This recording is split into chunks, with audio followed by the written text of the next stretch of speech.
আজকের আমাদের topic elements and compounds এবং তার সাথে মিক্সচারেরও একটা বড় পার্ট রয়েছে। তো চলো শুরু করা যাক। প্রথমেই আমরা দেখে নেব ম্যাটার। ম্যাটার জিনিসটা কি? আমরা অলরেডি জানি যে ম্যাটার হচ্ছে একটা সাবস্টেন্স উইচ হ্যাজ মাস এবং তার সাথে উইচ অকুপাইজ স্পেস। তো এই দুটো ক্রাইটেরিয়া যদি ফুলফিলড হয় তাকেই আমরা বলে দিচ্ছি ম্যাটার। এবার এই ম্যাটারকে মেইনলি আমরা দুটো ক্যাটাগরিতে ডিভাইড করতে পারি। কিরকম? First one is living and second one is non living. তো লিভিং বিংস এর মধ্যে যেটা পড়ছে প্লান্টস অ্যানিমালস, সেটা আমরা এই চ্যাপ্টারে খুব একটা বিশেষ পাবো না। বাট নন লিভিং পার্টটাই কিন্তু আমাদের এই চ্যাপ্টারের পুরো বিষয়টা, যেটা নিয়ে আমরা এগিয়ে যাব। তো নন লিভিং যে ম্যাটার, তাকে যদি আমি দুটো ক্যাটাগরিতে ডিভাইড করি, ফার্স্ট ওয়ান ইজ পিওর।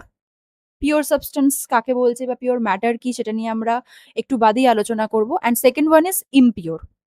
এই পিওর ম্যাটার, তাকে আবার দুটো ডিভিশনে ডিভাইড করা হয়েছে। First one is elements and compounds, and ইমপিওরের একটাই ভাগ উইচ ইজ মিক্সচার। মিক্সচারকে আবার ডিভাইড করলে বলা যাচ্ছে হোমোজিনিয়াস অ্যান্ড হেটেরোজিনিয়াস মিক্সচার্স।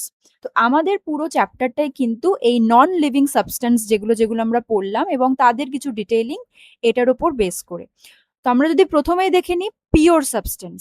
পিওর সাবস্টেন্স কোনটাকে বলবো না? Which has specific or definite chemical composition. মানে কি? আমরা অলরেডি পিওর সাবস্টেন্সে কি কি পেয়েছি? Number one is elements and number two is compounds, right? একটু পরে যখন আমরা এইগুলো নিয়ে ডিটেইলে পড়বো তখন কিন্তু দেখতে পারবো যে elements and compounds, both of this have specific or definite chemical composition. তার মানে পিওর সাবস্টেন্স আমরা যেগুলোকেই বলবো তাদের কিন্তু এই ক্রাইটেরিয়াটা থাকতে হবে বা ম্যাচ করতে হবে। সেকেন্ড ওয়ান ইজ তাদের কেমিক্যাল অ্যান্ড ফিজিক্যাল কিছু প্রপার্টিস থাকবে যেগুলো দেখে আমরা আইডেন্টিফাই করতে পারবো যে এটা এই এলিমেন্ট বা এটা এই কম্পাউন্ড। এবং দুজনেই মানে এলিমেন্টস অ্যান্ড কম্পাউন্ডস দুজনেই কিন্তু হোমোজিনিয়াস হবে। এই টার্মটা জাস্ট এখন শুনে রাখো। আমরা এই ভিডিওতেই বা এই টপিকের মধ্যেই what is homogeneous, what is heterogeneous, এই পুরো ব্যাপারটা নিয়ে আলোচনা করব। প্রথমে যদি আমরা দেখি এলিমেন্টস, মানে পিওর সাবস্টেন্সের মধ্যে প্রথম যে আমরা পার্টটা পেয়েছি এলিমেন্টস। এলিমেন্টস কোনটাকে বলবো না? এলিমেন্টস হচ্ছে যে কোনো একটা substance which has one type of atom. তার মানে কি? আমি যদি হাইড্রোজেন অ্যাটমটা দেখি, আমি বলেই দিচ্ছি হাইড্রোজেন অ্যাটম। তাহলে আমি যদি H2 গ্যাসের কথা বলি, তুমি H2 গ্যাসের মধ্যে হাইড্রোজেন বাদ দিয়ে আদার দ্যান হাইড্রোজেন অ্যাটম অন্য কিছু কি পাবে? পাবে না। সেম ভাবে আমি বললাম যে অক্সিজেন গ্যাস, তার মধ্যে অক্সিজেনের অ্যাটম বাদ দিয়ে অন্য কোনো আর অ্যাটম পাবো? পাবো না। তার মানে যে কোনো substance which has only one type of atom, তাদেরকেই আমরা বলছি এলিমেন্টস। এবং প্রত্যেকটা এলিমেন্টস কিন্তু তাদের পিওর ফর্মে থাকবে, যেটা আমরা অলরেডি একটু আগেই দেখে নিলাম। নেক্সট কি? They can not be broken into simpler forms by physical or chemical means. হ্যাঁ, এখানে আমরা অ্যাটমের সাথে গন্ডগোল করে ফেলতে পারি অবশ্যই, যে না এলিমেন্টসের তো এক একটা অ্যাটমকে সাব পার্টিকেলে ডিভাইড করা যায়, কিন্তু আমি হাইড্রোজেনের এলিমেন্টটা, সেটা যদি বলি, সেটাকে আমি কি আর আলাদা আলাদা ভাবে ডিভাইড করতে পারবো? সেটাকে করতে পারবো না। বা ফিজিক্যালি তো করাও যাবে না, কেমিক্যালিও করা যাবে না। কিন্তু আমি হাইড্রোজেনের অ্যাটমটাকে যদি ডিভাইড করি বা ওর পার্টস গুলোকে আলাদা করি, তখন আমি প্রোটন, ইলেকট্রন, নিউট্রন এগুলো পাবো। Those are the sub particles. কিন্তু আমি হাইড্রোজেন অ্যাটমটাকে কিন্তু আলাদা করে আর ভেঙে ফেলতে পারবো না। Next one is melting point and boiling point. যেই এলিমেন্টস এর বয়লিং পয়েন্ট থাকবে বা কোনো এলিমেন্টস এর মেল্টিং পয়েন্ট থাকবে বা দুটোই থাকতে পারে, তারা কিন্তু স্পেসিফিক হবে। মানে কোনো একটা এলিমেন্টকে যদি আমার বয়েল করতে হয় বা মেল্টিং পয়েন্টে রিচ করতে হয়, সেটা কিন্তু স্পেসিফিক থাকবে, যেটা আমরা পরবর্তীকালে মিক্সচারের ক্ষেত্রে দেখব সেটা অ্যাপ্লিকেবল হচ্ছে না। নেক্সট কি বলেছে? They can react chemically with other elements or compounds to form new substance. যেমন আমরা জানি যে হাইড্রোজেনের অ্যাটম আর অক্সিজেনের অ্যাটম, হাইড্রোজেনের দুটো অ্যাটম অ্যান্ড অক্সিজেনের একটা অ্যাটম, এরা কম্বাইন করে কি করছে? একসাথে H2O ফর্ম করছে। তাহলে হাইড্রোজেন একটা এলিমেন্ট অ্যান্ড অক্সিজেন একটা এলিমেন্ট, এই দুটো এলিমেন্ট কম্বাইন করেছে কিভাবে? অবশ্যই কেমিক্যালি কম্বাইন্ড হতে হবে, তাহলেই একটা কম্পাউন্ড ফর্ম করতে পারবে। তাহলে এলিমেন্টস গুলো কিন্তু অন্য এলিমেন্টস এর সাথে বা অনেক সময় অন্য কম্পাউন্ডস এর সাথেও কেমিক্যালি রিয়াক্ট করে তারা নতুন কোনো একটা সাবস্টেন্স তৈরি করতে পারে। এখনো অবধি টিল টুডে আমরা কতগুলো এলিমেন্টস পাবো? টোটাল নাম্বার অফ এলিমেন্টস হচ্ছে 118। তার মধ্যে 92 of them are naturally occurring, যারা একদম নেচারের মধ্যেই আছে, এবং 26 তাদেরকে আর্টিফিশিয়ালি কিন্তু তৈরি করা হয়েছে, যেটা ন্যাচারালি পাওয়া যায়নি, আর্টিফিশিয়ালি তৈরি করা হয়েছে। তো এটা একটা শর্ট কোয়েশ্চেনের জন্য খুব ভালো একটা কোয়েশ্চেন। নেক্সট কি বলেছে? Each of this are represented by a specific symbol. এই যে আমি হাইড্রোজেন মানেই আমি এইচ বলছি, বা আমি বললাম কার্বন মানেই সি, আমি বললাম সোডিয়াম মানেই এন এ। আমরা প্রত্যেকটা সিম্বল দিয়ে কিন্তু একটা স্পেসিফিক এলিমেন্টকে ডিনোট করছি। আমি যদি ইন্ডিয়াতে বসে এইচ মানে হাইড্রোজেন বসি, সেটা ওয়ার্ল্ডের যে কোনো জায়গাতে তুমি যাও এটাই কিন্তু মিন করবে। এগুলো ইউনিভার্সালি অ্যাকসেপ্টেড। তো এইগুলো গেল হচ্ছে এলিমেন্টস। এবারে এলিমেন্টস এর মধ্যে আমরা যদি একটু আগের স্লাইডটা দেখি, এখানে এলিমেন্টস এর আমরা কিন্তু চারটে সাবডিভিশন দেখেছি। কি কি? Number one is metal, non metals, metalloids and Nobel gases. তাহলে এই যে আমরা 118 এতগুলো নাম্বার অফ এলিমেন্টস যে পেয়েছি, তাদের মধ্যে কিছু হবে মেটালস, কিছু হবে নন মেটালস, কিছু মেটালয়েডস অ্যান্ড কিছু হবে নোবেল গ্যাসেস। তো আমরা চারটে সম্পর্কে কিছু কিছু জিনিস দেখে নেব। কিরকম? মেটালস আর নন মেটালস এর একটা কম্পারিজন হতে পারে, তোমরা সিমিলারিটিস হিসেবেও পড়তে পারো বা কম্পারিজন হিসেবেও পড়তে পারো, বা এগুলো থেকেই আমরা আলাদা আলাদা ক্যারেক্টার্সও ক্রিয়েট করতে পারি। কিরকম? মেটালস এর কিছু ক্যারেক্টার্স এখানে আমরা পয়েন্ট করে লিখেছি, আর নন মেটালস এর গুলো ঠিক রাইট হ্যান্ড সাইডে রয়েছে। তো যেরকম কোয়েশ্চেন হবে সেই অ্যাকর্ডিংলি আমরা এগুলোকে প্লেস করব। আগে যদি আমরা মেটালস এর পয়েন্টস গুলো দেখে নিই বা এর ক্যারেক্টারিস্টিক্স গুলো দেখে নিই, কিরকম? Metals they have shiny appearance which is called lustrous. মানে যে কোনো metal, most of the metals, কিছু কিছু এক্সেপশনস তো রয়েছে, but most of the metals they have a shiny appearance, একটু চকচক করে, যেটাকে আমরা লাস্ট্রাস বলি। নেক্সট কি বলছে? Mostly are in solid state at room temperature. আবারও বলছি মোস্টলি, তার মানে কি? আমরা একটু পরেই দেখবো কিছু কিছু এক্সেপশনস রয়েছে। তাহলে ম্যাক্সিমাম মেটালস তারা কিন্তু সলিড ফর্মে থাকে at room temperature, normal room টেম্পারেচারে। They can be drawn into thin wires, মানে এগুলো হচ্ছে ডাকটাইল, আমরা ওগুলো এই মেটালস গুলো থেকে ওয়্যার তৈরি করি।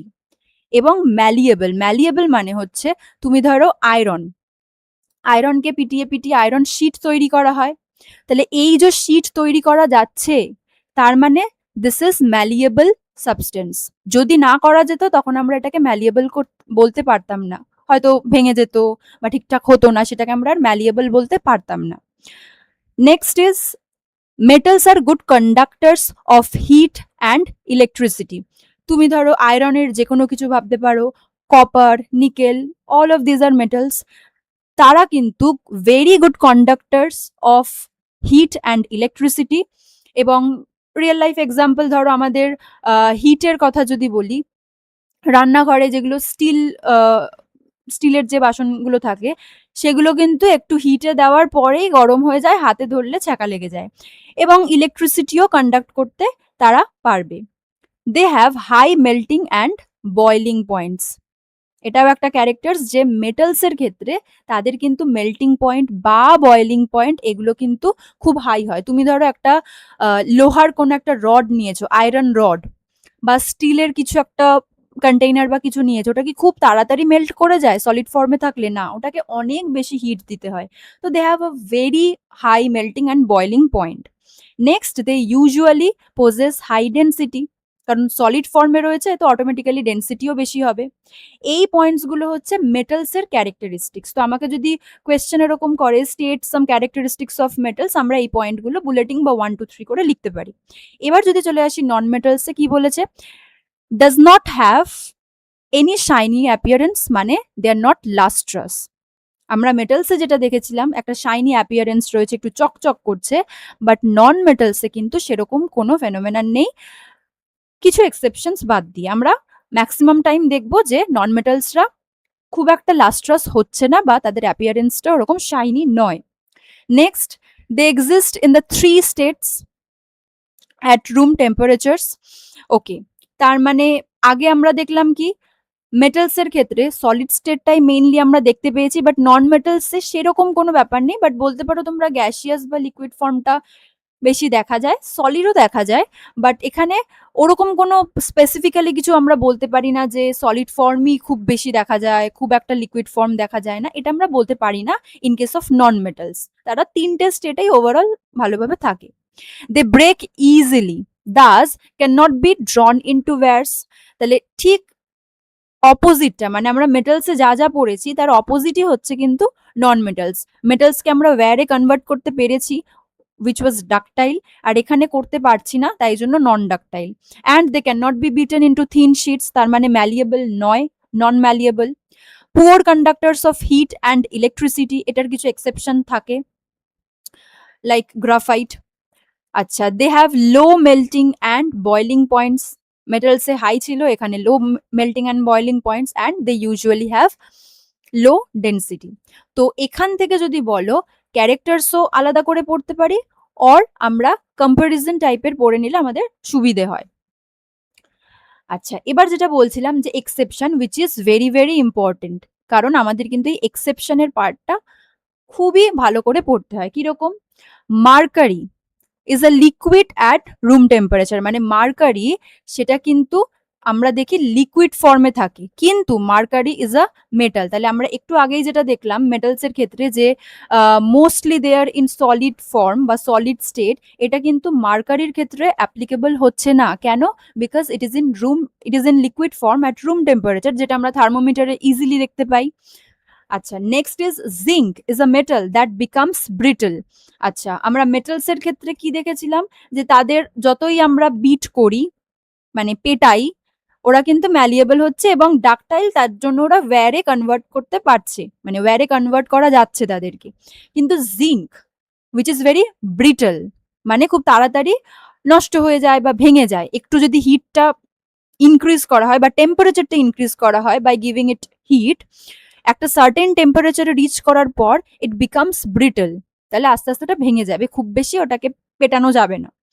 Iodine which is non metal has lustrous appearance. তাহলে এক্ষুনি আমরা নন মেটালস এর ক্ষেত্রে কি দেখেছিলাম? কোনো শাইনি অ্যাপিয়ারেন্স বা লাস্ট্রাস তারা নয়, কিন্তু আয়োডিন যেটা, সেটা কিন্তু একটা non metal, but it has lustrous appearance or shiny appearance.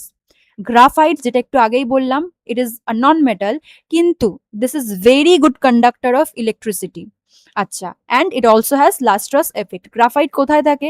পেন্সিলে থাকে। তো আমরা কিন্তু হাইড্রোলাইসিস অফ ওয়াটার, সেটা কিন্তু অনেক সময় গ্রাফাইট দিয়ে, মানে পেন্সিলটাকে ইউজ করে আমরা বাড়িতে করে থাকতে পারি। তো এটা খুব ভালো conductor of electricity, though it is a non metal. Next, both the sodium and potassium, they are metals but they are soft. তাহলে মেটালস আমরা আগে কি দেখেছি যে মোস্টলি সলিড এবং they are very hard, high density রয়েছে, কিন্তু sodium and potassium তারা মেটালস হলেও they are very soft in nature. Okay, diamond, diamond কি? ফর্ম অফ কার্বন, কিন্তু ডায়মন্ডটা কিন্তু হার্ডেস্ট ন্যাচারাল সাবস্টেন্স, দো it is a non metal, এটা কিন্তু হার্ডেস্ট ন্যাচারাল সাবস্টেন্স, এটা আমরা কম বেশি সবাই জানি বা শুনেছি যে ডায়মন্ড হচ্ছে সব থেকে হার্ডেস্ট, কিন্তু এটা কিন্তু একটা নন মেটাল। তাহলে আমরা নন মেটালে দেখেছিলাম যে না, এটা তো অত বেশি ডাকটাইল নয় বা খুব বেশি ম্যালিয়েবল নয়, কিন্তু এখানে একটা এক্সেপশন দেখে নিলাম। Next, lead and mercury, both of these are metals but they are poor conductors of heat and electricity. এখানে একটা কনফিউশন হতে পারে যে আচ্ছা, মার্কারিকে বলছে poor conductor of heat and electricity, কিন্তু ইলেকট্রিসিটি যদি আমরা নাও দেখে থাকি, হিটের ব্যাপারটা তো আমরা দেখেছি যে থার্মোমিটারে মার্কারি ইউজ করা হয়, তাহলে মার্কারি যদি পুয়ার কন্ডাক্টর অফ হিট হয়, তাহলে আমরা কেন ইউজ করি থার্মোমিটারে? এখানে আমাদের বুঝতে হবে মার্কারিকে পুয়ার কন্ডাক্টর বলা হয়েছে কম্পেয়ার করে। কার সাথে কম্পেয়ার করে? না, অন্য মেটালসের সাথে কম্পেয়ার করে। আমি যদি মার্কারির সাথে অন্য মেটালস, মানে বিট আয়রন, নিকেল, কপার, এদের সাথে যদি আমি কম্পেয়ার করি, তখন দেখতে পারবো যে mercury is poor conductor of heat, কিন্তু আমি যদি কোনো নন মেটালস এর সাথে কম্পেয়ার করি তখন দেখতে পারবো মার্কারি কিন্তু বেশ ভালোভাবে হিট কন্ডাক্ট করতে পারছে। তো আমাদের এই যে সেন্টেন্সটা এটা কিন্তু একটা কম্পারিজন টাইপের, যে আমি বিশেষ করে মার্কারির কথা বলছি, কারণ এখান থেকে একটা কনফিউশন ক্রিয়েট হয় যে মার্কারি যদি পুয়ার কন্ডাক্টর হয় তাহলে অফ হিট, তাহলে আমরা কেন এটাকে থার্মোমিটারে ইউজ করি। অন্য অনেক রিজনই রয়েছে মার্কারিকে ইউজ করার জন্য, বাট এটা আমাদের মাথায় রাখতে হবে যে এটা কিন্তু অন্য মেটালস এর সাথে কম্পেয়ার করে বলা হয়েছে যে mercury poor conductor, right? Okay, next one is although hydrogen is placed with metals in the reactivity series, it is actually a non metal. আমরা রিঅ্যাক্টিভিটি সিরিজ যখন দেখব পরে, তখন দেখব হাইড্রোজেনকে কিন্তু মেটালস এর সাথে প্লেস করা হয়েছে, মানে তাদের যা যা ক্যারেক্টার যেরকম ভাবে রিয়াকশন করে সেরকম ভাবে হাইড্রোজেনকে সেখানে প্লেস করা হয়েছে, but hydrogen is a non metal. তাহলে এই যে আমরা এক্সেপশনের পার্টগুলো যে পড়লাম, এখান থেকে কিন্তু খুব কোয়েশ্চেন আসে, কাজেই এই জায়গাটা খুব ভালোভাবে আমাদের জেনে রাখতে হবে। আচ্ছা, তো আমরা দেখে নিয়েছি মেটালস আর নন মেটালস। সিমিলারলি আরো দুটো আমরা দেখেছিলাম, one is metalloids, another one is Nobel gas. তো এখানেও আমরা কিছুটা ওরকম কম্পারিজন করে যদি পড়ি আমাদের সুবিধা হয়। কিরকম? প্রথমে যদি আমি মেটালয়েডস এর পার্টগুলো দেখে নিই কিরকম।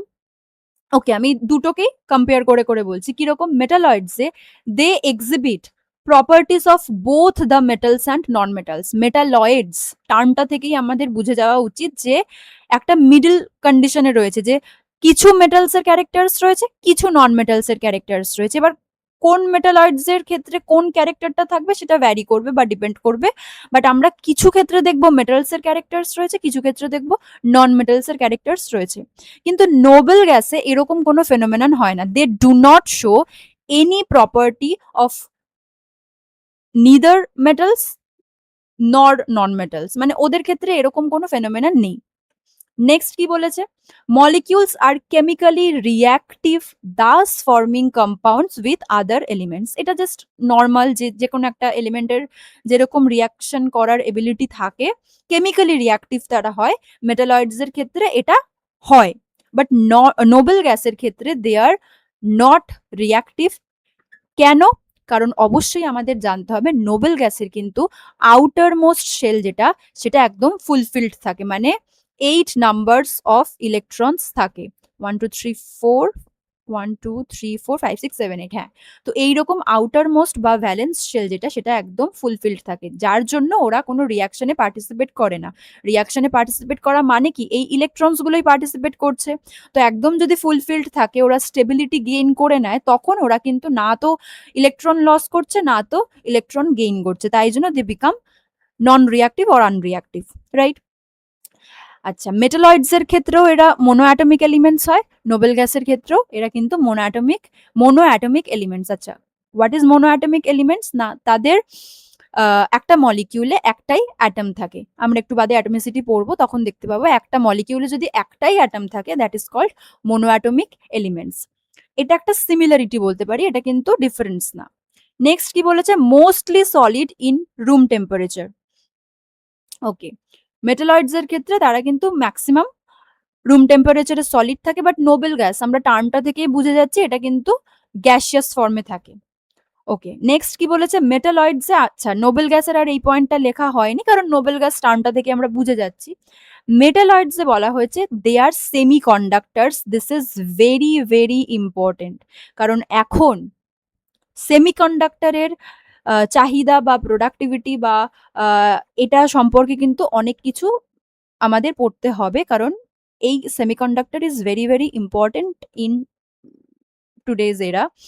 তো হোয়াট আর সেমিকন্ডাক্টরস? সেমিকন্ডাক্টরস হচ্ছে they can conduct but partially, they conduct electricity but partially, মানে ফুললি কন্ডাক্ট করতে পারছে না। এটার উপর ডিপেন্ড করে কিন্তু তাদের বিভিন্ন রকমের ইলেকট্রনিক্স যে জিনিসপত্র মেশিনারিজ থাকে, সেগুলোতে কিন্তু সেমিকন্ডাক্টর এই জন্য ইউজ করা হয়, যে কন্ডাক্ট করতে পারছে বাট পার্শিয়ালি কন্ডাক্ট করতে পারে, ডিপেন্ডিং আপন ইম্পিউরিটিস অ্যান্ড আদার ফ্যাক্টরস।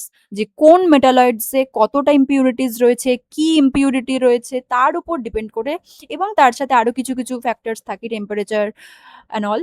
তো সেগুলোর উপর ডিপেন্ড করে দেখা যায় যে সেমিকন্ডাক্টর পার্শিয়ালি ইলেকট্রিসিটি কন্ডাক্ট করছে, অ্যান্ড ডিপেন্ডিং আপন দিস তাদেরকে ইলেকট্রনিক্যাল জিনিসপত্রে ইউজ করা হয়। বাট নোবেল গ্যাস কি বলছে, they do not conduct electricity. কেন? সেম, ওই ইলেকট্রন একদম ফুলফিলড থাকছে, তো ইলেকট্রন ওর মতন একদম আউটার শেলে বা ভ্যালেন্স শেলে বসে রয়েছে, ওদের আর কিছু কন্ডাকশনের কোনো কাজই নেই, একদম চুপচাপ ইলেকট্রনগুলো স্টেবল হয়ে বসে রয়েছে, তো they do not conduct electricity in normal condition.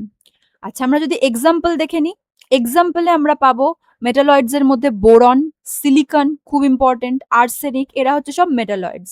R Nobel gas এই কয়েকটাই রয়েছে, helium, neon, argon, krypton, xenon and radon.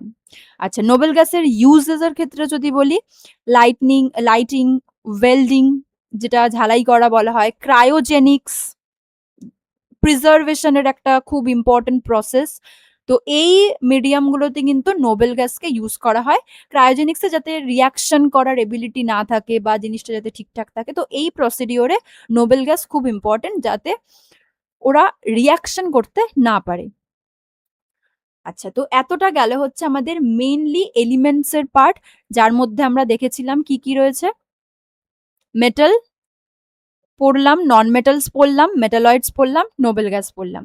এবারে এগুলোর বাদ দিয়ে আমাদের অন্য কিছু জিনিস দেখে নিতে হবে। তার মধ্যে প্রথমে আসছে কি, মলিকিউলস। মলিকিউলস মানে আমরা কোনটাকে মলিকিউলস বলবো, atoms of same or different elements combine to form molecule. আমি কার্বন ডাই অক্সাইড যদি প্রডিউস করতে চাই, আমাকে কার্বন নিতে হবে, অক্সিজেন নিতে হবে, অক্সিজেন নিতে হবে। কোন বন্ড সেটাতে আমি এখন যাচ্ছি না, বাট আমাকে কার্বনের অ্যাটম একটা নিতে হবে আর অক্সিজেনের অ্যাটম আমাকে দুটো নিতে হবে, তাহলেই কিন্তু আমি একটা কার্বন ডাই অক্সাইডের মলিকিউল ফর্ম করতে পারবো। আচ্ছা, কম্পাউন্ডের একদম স্মলেস্ট ইউনিট কি, এটা কিন্তু সবসময় মলিকিউল হবে, এটা গুলিয়ে ফেলবে না। কম্পাউন্ডের স্মলেস্ট ইউনিট হচ্ছে মলিকিউল, কারণ একটা কম্পাউন্ডের মধ্যে যদি আমি একদম স্মলেস্ট ইউনিটটা দেখি, সেখানে মোর দ্যান ওয়ান এলিমেন্ট থাকবে, তাই জন্যই আমি ওটাকে কম্পাউন্ড বলছি। কাজেই কম্পাউন্ডের স্মলেস্ট ইউনিট হচ্ছে একটা মলিকিউল, বাট এলিমেন্টের ক্ষেত্রে সেটা হয়ে যাবে অ্যাটম। যেমন আমরা অক্সিজেনের কথা যদি বলি, ও একটাই অক্সিজেন অ্যাটম, কার্বনের একটাই কার্বন অ্যাটম। তো এইভাবে আমরা যদি মোর দ্যান ওয়ান এলিমেন্টস তাদের অ্যাটমস গুলোকে কম্বাইন করি, যেটা পাবো স্মলেস্ট ইউনিট হিসেবে, সেটাই হচ্ছে একটা মলিকিউল, রাইট? আচ্ছা, এখানে আমি ডিফারেন্ট অ্যাটম দিয়ে বললাম। আচ্ছা, সেম অ্যাটমও হতে পারে, তার মানে কি, আমি দুটো নাইট্রোজেনের অ্যাটম নিয়েছি, এই দুটোকে কম্বাইন করে আমি তৈরি করলাম নাইট্রোজেনের একটা মলিকিউল। তাহলে এটা হয়ে গেল কি, সেম অ্যাটমস নিয়ে যখন আমি কথা বলছি। আর ডিফারেন্ট অ্যাটমস বা ডিফারেন্ট এলিমেন্টস এর কথা যদি বলি, তখন হচ্ছে কার্বন অ্যান্ড অক্সিজেন একটা এক্সাম্পল হিসেবে বললাম। এটা H2O হতে পারে, NO2 হতে পারে, আমি যদি নাইট্রোজেন দিয়েই বলি NO2, রাইট? তো নাইট্রোজেনের সাথে দুটো অক্সিজেনের এলিমেন্ট অ্যাটম কম্বাইন করে রয়েছে। Next is অ্যাটমিসিটি। অ্যাটমিসিটি জিনিসটা কি? অ্যাটমিসিটি হচ্ছে একটা মলিকিউলে, সেটা আমি এলিমেন্টের মলিকিউলই বলতে পারি, যে একটা মলিকিউলে নাম্বার অফ অ্যাটমস প্রেজেন্ট কতগুলো। যদি একটা মলিকিউলে একটাই অ্যাটম থাকে, তাদেরকে আমরা বলবো মোনো অ্যাটমিক, এই যে মোনো অ্যাটমিক। যদি দুটো অ্যাটম থাকে বলবো ডাই অ্যাটমিক, আর মোর দ্যান টু অ্যাটমস থাকলে তাদেরকে আমরা একবারে বলে দেবো poly atomic. Tri atomic, tetra atomic এগুলোও হয়, বাট অনেক হয়ে যাবে, সেগুলোকে আমরা একসাথে একটা গ্রুপের আন্ডারে ফেলছি, which is called poly atomic. তাহলে number of atoms present in one molecule of an element, সেটাকেই বলা হচ্ছে এর অ্যাটমিসিটি। আচ্ছা, atoms of same type are bonded chemically, তখন একটা মলিকিউল তৈরি হয়, এবং সেই মলিকিউলটাকে দেখে আমরা বলতে পারি যে আচ্ছা, how many atoms are present in this molecule. কিভাবে হেল্প করছে? It helps to distinguished simple elements from molecular elements. কেন? কারণ আমরা মেটালয়েডস অ্যান্ড নোবেল গ্যাসের ক্ষেত্রে কি দেখেছি, যে both of this are monoatomic. তার মানে কি, এদের প্রত্যেকের ক্ষেত্রে কিন্তু একটা মলিকিউলে একটাই অ্যাটম থাকছে, যেটা মলিকিউলার ফর্ম আমরা বলতে পারছি না, সেটা ওদের অ্যাটমিক ফর্ম। কিন্তু আমি যদি এখানে অক্সিজেন বলি, আচ্ছা আমি যদি এখানে বলি হাইড্রোজেন, এরা সবাই কিন্তু একটা অ্যাটমের মধ্যে, একটা মলিকিউলের মধ্যে মোর দ্যান ওয়ান অ্যাটমস রয়েছে। তো these are the molecular elements, right? এবার যদি আমি টাইপস এর মধ্যে চলে আসি, প্রথমেই আসছে কি মোনোঅ্যাটমিক। মোনোঅ্যাটমিক কি molecules having only one atom, তার মধ্যে নোবেল গ্যাস যা যা রয়েছে সেগুলো, এবং মেটালস এর মধ্যেও কিছু কিছু রয়েছে, কি কি sodium, magnesium, potassium, all of these are monoatomic elements. আমরা কিন্তু Na2 লিখি না। হ্যাঁ, যদি আমাকে কোনো অন্য এলিমেন্টস এর সাথে কেমিক্যালি রিয়াকশন করিয়ে ফর্মুলা লিখতে হয় সেক্ষেত্রে হলেও হতে পারে, বাট নর্মালি আমি O2 লিখি বা N2 লিখি, কিন্তু আমি কিন্তু Na2 লিখি না। কেন? কারণ এটা হয় না। সোডিয়ামের একটা মলিকিউলের মধ্যে একটাই অ্যাটম থাকে, which is why it is called monoatomic element. Same ভাবে আমি যদি ডাইঅ্যাটমিকের ক্ষেত্রে যাই, তার মানে কি একটাই মলিকিউলে টু অ্যাটমস আর প্রেজেন্ট, যেমন H2, O2, Cl2, N2, এতক্ষণ যা যা বললাম।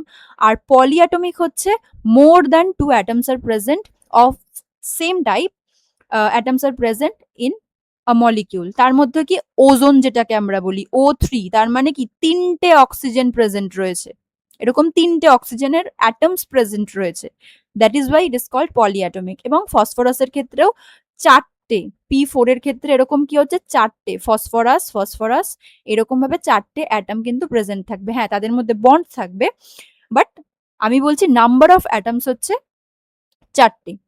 বোঝা গেল? তো এটা গেল হচ্ছে অ্যাটমিসিটি। এবার যদি আমরা এখান থেকেই আসি কম্পাউন্ডস, কম্পাউন্ডস এর ক্ষেত্রে আমরা অলরেডি দেখে নিলাম ইট ইজ পিওর সাবস্টেন্স। তার মানে কি এর কিন্তু একটা কেমিক্যাল ফর্মুলা থাকবে, রাইট? একটা সিম্বল থাকবে যেটা দেখে আমরা একটা কম্পাউন্ডকে আইডেন্টিফাই করতে পারবো। মিক্সচারের ক্ষেত্রে যখন আমরা যাব তখন কিন্তু দেখবো যে এটা অ্যাপ্লিকেবল হচ্ছে না। Consisting of two or more elements, অবশ্যই তাই কম্পাউন্ডস এর ক্ষেত্রে অ্যাটলিস্ট দুটো এলিমেন্ট লাগবে, তা না হলে তো ওটা এলিমেন্টই হয়ে যাচ্ছে। আমি যদি হাইড্রোজেন তার সাথে অন্য একটা কাউকে নেই তবেই সেটা আমি কম্পাউন্ড বলতে পারি, আদারওয়াইজ সেটা হবে না। And they combine in a fixed proportion of mass. কিরকম? আচ্ছা, আমি যদি বলি কার্বন নিয়েছি অ্যান্ড অক্সিজেন নিয়েছি, কার্বন অ্যান্ড অক্সিজেনকে আমি যদি 1:2 এই রেশিওতে যদি মিক্স করি তবেই আমি কার্বন ডাই অক্সাইড পাবো, রাইট? কিন্তু আমি যদি 1:1 এ মিক্স করি, 1:1 এটাতে যদি মিক্স করি তখন আমি পেয়ে যাব কার্বন মনোক্সাইড। তাহলে আমার এই ratio of mass or proportion of mass এটা যদি ডিফার করে যায়, আমার কিন্তু পুরো কম্পাউন্ডটাই ডিফার করে যাচ্ছে। তাহলে কম্পাউন্ড আমি যখন ফর্ম করব তখন আমাকে ফিক্সড প্রপোর্শন অফ মাস এই জিনিসটা একদম মেনটেন করতে হবে। Next, it is homogeneous in nature. Homogeneous মানে কি আমরা একটু বাদেই বলছি হোমোজিনিয়াস ব্যাপারটা কি, বাট হোমোজিনিয়াস এর ব্রিফ আইডিয়া যদি জেনে নাও, যে পুরো কম্পাউন্ডে মানে কার্বন ডাই অক্সাইড যদি তুমি নাও, পুরো কম্পাউন্ডের মধ্যে তুমি ওটাকে সেম ভাবে ইউনিফর্মলি ডিস্ট্রিবিউটেড থাকতে দেখবে। কার্বন ডাই অক্সাইড গ্যাস যদি নাও, বা তুমি ওয়াটার মলিকিউলস নিশ্চয়ই দেখেছো, মানে ওয়াটার দেখেছো, লিকুইড ওয়াটার। তো লিকুইড ওয়াটারের মধ্যে কখনো কি এরকম হবে যে এক জায়গায় লিকুইড ওয়াটার বেশি রয়েছে আরেক জায়গায় লিকুইড ওয়াটার কম রয়েছে? নর্মালি একটা বোতলের জলে সব জায়গাতেই লিকুইড ওয়াটার থাকবে এবং সব জায়গাতেই H2O থাকবে, এবং সব জায়গাতেই হাইড্রোজেন অক্সিজেন তাদের ফিক্স প্রপোর্শনে কম্বাইন করে থাকবে। তার মানে কি এরা হোমোজিনিয়াস ইন নেচার, তার মানে কি uniform distribution through out the substance, পুরো সাবস্টেন্স একদম ঠিকঠাক ভাবে ইভেনলি ডিস্ট্রিবিউটেড থাকবে। They exhibit their own properties different from its constituent elements. আমরা কম্পাউন্ডের ক্ষেত্রে এটা দেখতে পাই যেটা মিক্সচারের ক্ষেত্রে হয় না, যে তাদের যা এলিমেন্টস থাকে, তাদের এলিমেন্টস এর যা যা নিজস্ব প্রপার্টিস থাকে সেগুলো ম্যাক্সিমাম কম্পাউন্ডস এর ক্ষেত্রে থাকে না। তার মানে কি আমি যদি বলি যে হাইড্রোজেন আর অক্সিজেন দুটোই গ্যাসিয়াস ফর্মে ছিল, তাদেরকে কম্বাইন করে আমি লিকুইড ওয়াটার পেয়েছি। আচ্ছা, এটা কিন্তু আমি জাস্ট বোঝানোর জন্য এরকম প্লাস দিয়েছি, এভাবে লেখা যায় না, আমি জাস্ট বোঝানোর জন্য বলছি যে হাইড্রোজেন আর অক্সিজেনকে আমি কম্বাইন করে H2O লিকুইড ওয়াটার পেয়েছি। দুজন ছিল গ্যাস, হয়ে গেল লিকুইড ওয়াটার। তার মানে কি দুটো এলিমেন্টের যা যা প্রপার্টি সেগুলো যে কম্পাউন্ড যখন হবে, সেগুলো মিক্সড হয়ে বা কেমিক্যাল রিয়াকশনের পরে, তখন কিন্তু তাদের নিজস্ব প্রপার্টি ম্যাক্সিমাম টাইমে থাকে না। কিছু কিছু প্রপার্টি থাকলেও থাকতে পারে, বাট ম্যাক্সিমাম টাইমে সেটা থাকে না। এটাই এখানে বলেছে যে দে এক্সিবিট, মানে compounds they exhibit their own properties different from its constituent elements. বোঝা গেল? নেক্সট কি, energy can either be absorbed or released during the chemical combination of their constituent elements. এইরকম যখন ফর্মেশন গুলো হবে তখন আমরা দেখব কিছু ক্ষেত্রে এরা এক্সোথার্মিক হয়, মানে কি এনার্জি রিলিজ করে, আর কিছু ক্ষেত্রে এরা এন্ডোথার্মিক হয়, মানে কি এনার্জি অ্যাবজর্ব করে। তো এই ফেনোমেননটা কিন্তু আমরা দেখতে পারবো কম্পাউন্ডস ফর্মেশনের সময়। Components can only be separated by chemical means, মানে আমরা যখন কোনো কম্পাউন্ড থেকে আবার তাদের এলিমেন্টস গুলোকে ডিফারেন্টলি পেতে চাই, এটা যদি আমাদের করতে হয় তখন কিন্তু আমাদের কোনো কেমিক্যাল রিয়াকশন করতে হবে। সব ক্ষেত্রে যে সেটা রিভার্সিবল হবে সেটাও না, বাট আমি কেমিক্যাল রিয়াকশনের থ্রুতেই শুধু সেটা পাবো, কোনো ফিজিক্যাল মেথড ইউজ করলে সেটা সম্ভব নয়। আমি যদি হাইড্রোজেন আর অক্সিজেনকে ওয়াটার থেকে আলাদা আলাদা ফর্ম করে পেতে চাই তখন কিন্তু আমাকে কোনো একটা কেমিক্যাল রিয়াকশন পারফর্ম করতে হবে, which is called hydrolysis. আচ্ছা, each of these has a definite chemical formula. এক্ষুনি যেটা বললাম যে কম্পাউন্ডস এর প্রত্যেকটা কম্পাউন্ডের কিন্তু স্পেসিফিক ফর্মুলা থাকবে অবশ্যই, কারণ ফিক্স প্রপোর্শনে মিক্সড হচ্ছে, তো স্পেসিফিক ফর্মুলা দিয়ে আমরা কম্পাউন্ডকে চিনতে পারি। এক্সাম্পলে যেরকম বলেছে H2O টাই, মানে হাইড্রোজেন তার দুটো অ্যাটম থাকবে আর অক্সিজেনের একটা অ্যাটম থাকবে, দুটো মিলে হবে হাইড্রোজেনের একটা মলিকিউল, অ্যাটম না molecule, because hydrogen and water মিলে হচ্ছে ওয়াটার, তার মলিকিউল পাবো। কম্পাউন্ডের স্মলেস্ট ইউনিট অ্যাটম না মলিকিউল। ওকে, এখানে যেটা বলেছে যদি হাইড্রোজেনের একদম আউটার মোস্ট শেল দেখো, ওর একটাই শেল থাকছে, সেখানে একটাই ইলেকট্রন থাকছে, দুটো ক্ষেত্রেই তাই দেখলাম। এবং অক্সিজেন যেটা, তার আউটার মোস্ট শেলে কটা থাকছে, 6 নাম্বারস অফ ইলেকট্রন, 1 2 3 4 5 অ্যান্ড 6। তাহলে অক্সিজেনের আউটার মোস্ট শেলে 6 নাম্বারস অফ ইলেকট্রন, ও দুটো আরো ইলেকট্রন যদি পেয়ে যায় তাহলে ও স্টেবিলিটি গেইন করবে।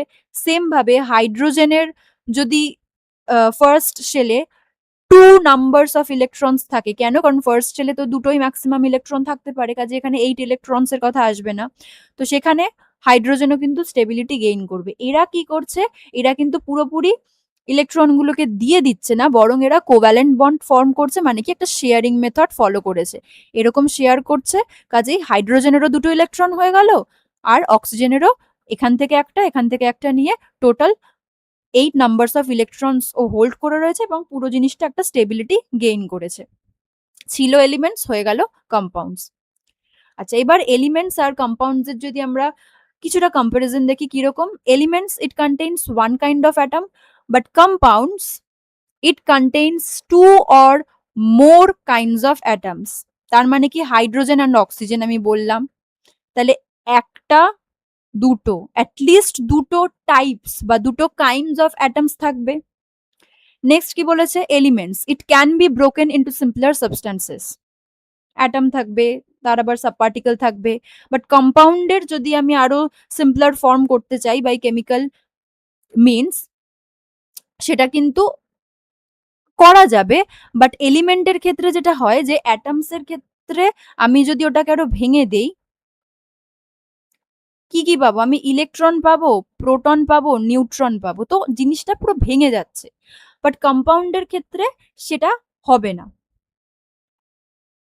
আচ্ছা, lastly elements it has its own set of properties, আর কম্পাউন্ডস এর ক্ষেত্রেও প্রপার্টিস থাকবে, বাট সেগুলো এলিমেন্টস এর প্রপার্টি হবে না, কম্পাউন্ডের নিজস্ব প্রপার্টি হবে, যেগুলো এলিমেন্টস এর প্রপার্টি থেকে ডিফার করতে পারে। এবার যেটা আসছে মিক্সচার, এটার একটা অনেকটা পোর্শন রয়েছে। কিরকম, মিক্সচারও কিন্তু কম্বিনেশন হবে, যেটা আমরা কম্পাউন্ডের ক্ষেত্রে দেখলাম, মিক্সচারেও একটা কম্বিনেশন হবে, উইচ ইজ ভেরি ট্রু।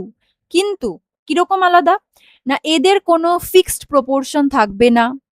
আচ্ছা, এদের ক্ষেত্রে প্রপার্টিজ আমরা দেখবো এলিমেন্টস এর প্রপার্টি হোল্ড করছে, তো এরকম কিছু কিছু চেঞ্জেস বা কিছু কিছু ডিফারেন্স আমরা কম্পাউন্ডের থেকে পাবো। কিরকম, mixture physically combination of two or more substances, তার মানে কি কম্পাউন্ডে আমরা দেখেছিলাম they are chemically combined, elements গুলো কেমিক্যালি কম্বিনেশন করে তারপরে একটা কম্পাউন্ডের মলিকিউল তৈরি করছে, বাট মিক্সচারে they are physically combined with each আদার।